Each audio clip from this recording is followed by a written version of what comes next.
In Scotland, stories of ghosts and evil spirits form a rich and vibrant tradition, as alive today as it was centuries ago.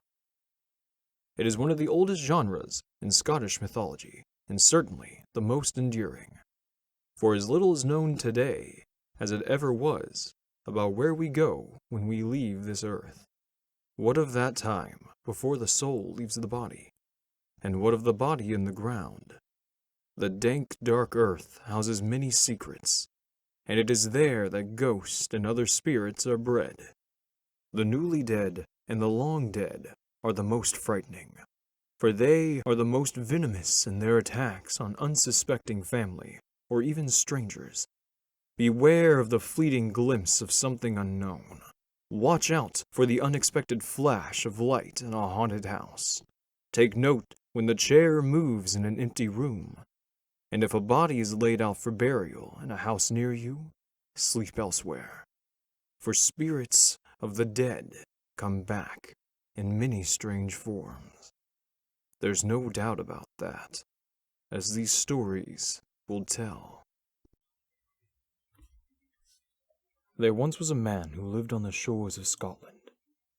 He was a fisherman by trade, but he was known across the lands for the tunes he played on his fine fiddle. People came from miles to hear his music, and he could dance and sing a bit, making it a real evening for anyone who cared to join in. Now, one cold night, he left his cottage home, which was nestled at the base in the knoll, sheltered from the winds which burst over the hills from the sea. He left that night grudgingly, for the fire was warm and the company merry, but the larders were empty, and more fish must be caught by morning. So, out he went into the frosted air, which crisped his breath and crunched under his feet.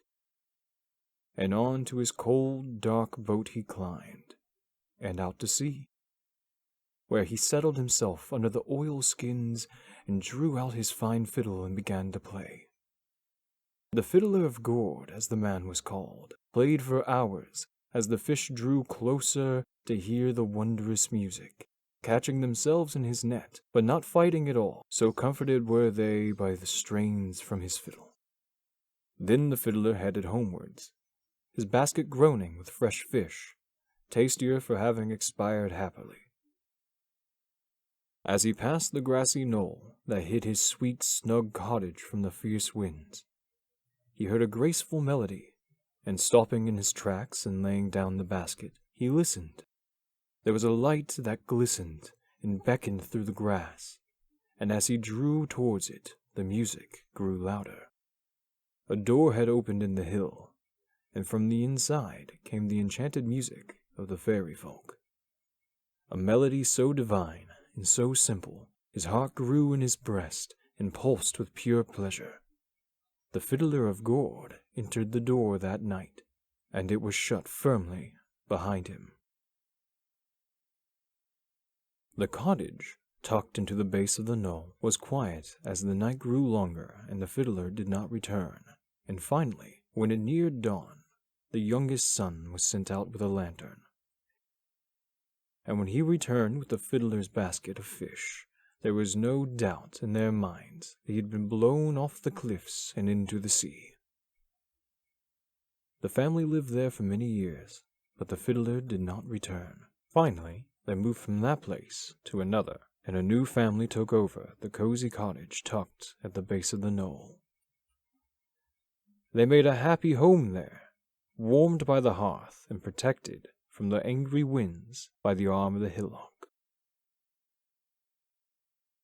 It was on one windy night, when the sky howled at thundering clouds, that a knock was heard on the door of the warm cottage. And when the door was open, there appeared an old man, and he thrust his hands into the fire, laying his fiddle down at one side. And as he looked around, he realized it was not his family who gazed at him with astonishment, but another. And they wore garments which spoke of ages that passed, not of those he had come to know. The children who played at the feet of the chairs came to gawk, and he asked, with all the rage he could muster, "Where is my family? This is my house." To which the new family all laughed and called him a coot and a drunk mad from a whiskey barrel.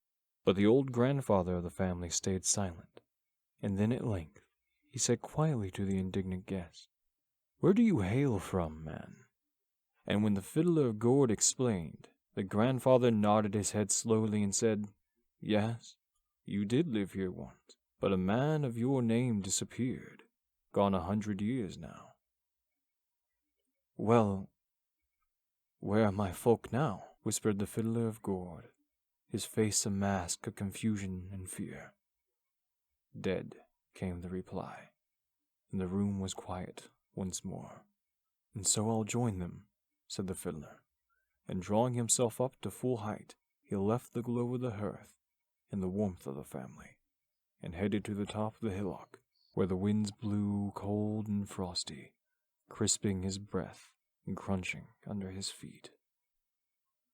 And he was followed by the young boy of the house, who hid behind a bush at the base of the hill to watch.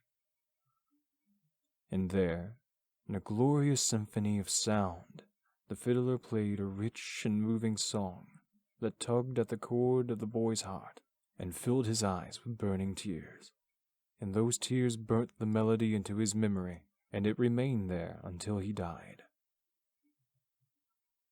Then the fiddler looked over at the northern star, played the tune once again, and collapsed, his fiddle flying from the hilltop into the sea. And when the boy summoned the courage to creep over to the old man, he found there a body of one who had died near 100 years earlier. So he crept away home again, all while humming the song that would haunt him till the day he died, blinded by tears, and seeing not the door of the magic kingdom which had opened to welcome him into its timeless light.